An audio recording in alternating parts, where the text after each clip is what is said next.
இந்த வீடியோ பார்த்தீங்கன்னா, போன வாரம் எடுத்தது. எங்கள் வீட்டுக்காரர் வந்து மைசூர் போனப்போ எடுத்தது. நான் வந்து அப்லோட் பண்ணுறதுக்கு ரொம்ப டைம் ஆயிடுச்சு. ஏன்னா அங்கேயும் இங்கேன்னு கொஞ்சம் ட்ராவல்லே இருந்துட்டேன். அதனால் எடிட் பண்ணி என்னால் வீடியோவே சரியாக போட முடியல. இந்த வீடியோவில் பார்த்தீங்கன்னா, நான் வந்து சிக்கன் பிரியாணியும் சிக்கன் 65யும் செஞ்சுருக்கேன். அதுதான் இந்த வீடியோ. இந்த வீடியோ ஃபுல்லாக பாருங்கள். ப்ளீஸ் பிடிச்சினா லைக் பண்ணுங்கள், ஷேர் பண்ணுங்கள், சப்ஸ்கிரைப் பண்ணுங்கள். ஃபஸ்ட்டு வந்து நான் கடையில் வாங்கின தூள் தான் போட்டுட்டு கொஞ்சம் தயிரும் மஞ்சத்தூளும் மிளகாத்தூளும் போட்டு நல்லா பெரட்டி வச்சுட்டேன் சிக்கன் 65 போட.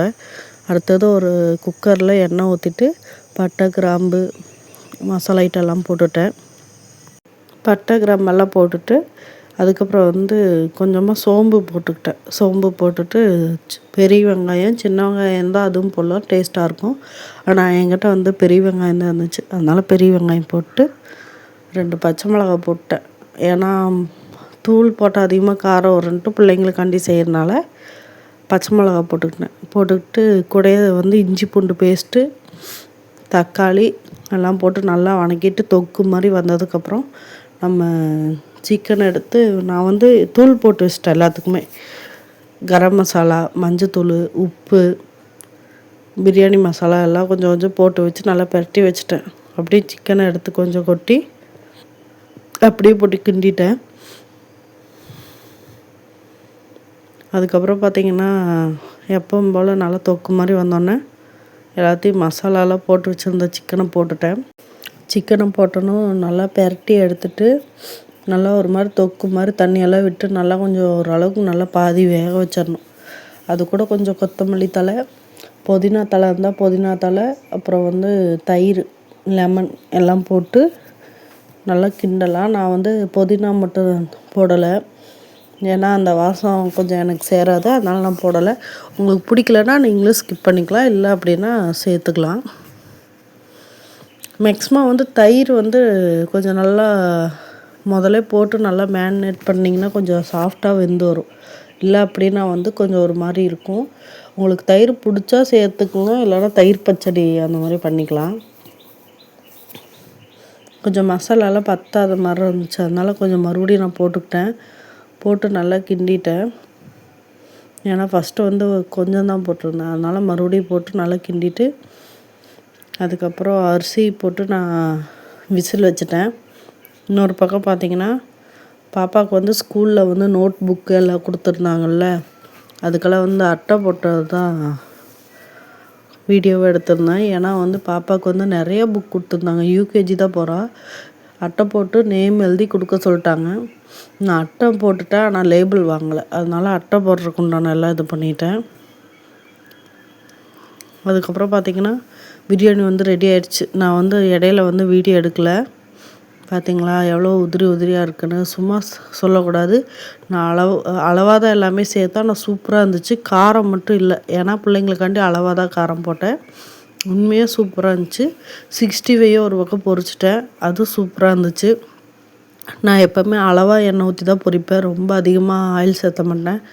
அப்படியே பாப்பாங்க புக்குக்கெல்லாம் நோட்டு அட்டை எல்லாம் போட ஆரம்பிச்சிட்டேன். இந்த வீடியோ எடுத்தப்போ நைட்டு ஒரு 10 மணி இருக்கும். ஏன்னா தம்பி தூங்குறப்ப தான் வந்து வீடியோ எடுக்க முடியும், அவன் வந்து விட மாட்டான். அதனால் அவனை தூங்க வச்சுட்டு அதுக்கப்புறம் தான் வீடியோ எடுத்துகிட்டு இருந்தேன். என் பொண்ணுக்கு வந்து தம்பி ஸ்கூலில் சேரணும் தான் ஆசை. ஏன்னா அவங்க அப்பா வந்து ஃபஸ்ட் டைம் கூட்டிகிட்டு போகிறப்ப அவளுக்கு ரொம்ப பிடிச்சிருச்சு. அதே மாதிரி ஃபீஸும் வந்து மற்ற ஸ்கூலை விட கம்பேர் பண்ணுறப்ப இது வந்து கம்மியாக இருந்துச்சு. அதனால் நாங்கள் வந்து இதுக்கே சேர்த்திட்டோம். பஸ்ஸுக்கு தான் விட்டோம், பக்கத்தில் வேணுக்கு அப்படிங்கிறப்ப அது ஒரு மாதிரி டைமிங் சரியில்லை. ஃபீஸ் ஓகே, ஆனால் டைமிங் சரியில்லை. அதனால் சரின்ட்டு பாப்பாவுக்கு வந்து ஸ்கூலுக்கு வந்து பஸ் வேணால் விட்டுட்டோம். கரெக்டாக 8:30 கூட்டிகிட்டு சாயந்தரம் வந்து 4:30 வந்துடுறா. இதாக வேணும்னா காலையில் 7:30 போயிட்டு நைட்டு 6 மணிக்கு தான் வர்ற மாதிரி, 5:30 தான் வர்ற மாதிரி இருக்குது. அதனால் சரின்ட்டு பஸ்ஸுக்கே விட்டுட்டோம். ஏதோ எங்களால் முடிஞ்சதை இப்போதைக்கு பிள்ளைங்களுக்கு பண்ணுவோம், அதுக்கப்புறம் பார்ப்போம் அப்படின்ட்டு.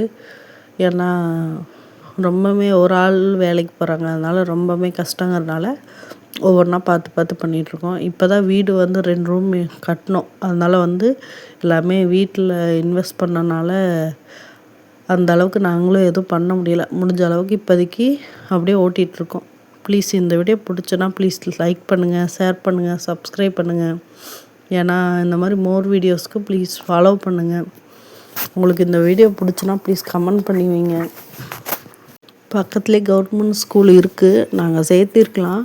ஆனால் கொஞ்சம் சரியில்லை. அதனால் சரின்ட்டு நாங்கள் ப்ரைவேட் பக்கம் போயிட்டோம்.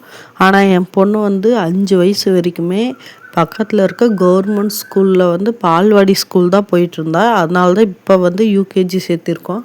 ஆனால் அவளோட வயசுக்கு அது கரெக்டு தான். ஆனால் என் பொண்ணை விட 6 மாதம் சின்னவங்க பெரியவங்க அப்படின்னால எதுவுமே பார்க்காம தான் இப்போ ஃபஸ்ட் ஸ்டாண்டர்ட் தூக்கி போட்டுட்ருக்காங்க கவர்மெண்ட் ஸ்கூலில். ஏன்னு தெரியலை, இருக்க கவர்மெண்ட் ஸ்கூல் பக்கம் பிள்ளைங்க போகிறதே கம்மியாயிடுச்சு. ஏன்னா புள்ள படிப்பு முக்கியங்கிறத விட ஒழுக்கம் முக்கியங்கிற அளவுக்கு இப்போ போயிட்டுருக்கு. அதனால் பாப்பாவை மேக்ஸிமம் நிறைய பேர் எனக்கு தெரிஞ்சு எல்லாமே ப்ரைவேட் ஸ்கூலில் தான் சேர்த்திட்ருக்காங்க.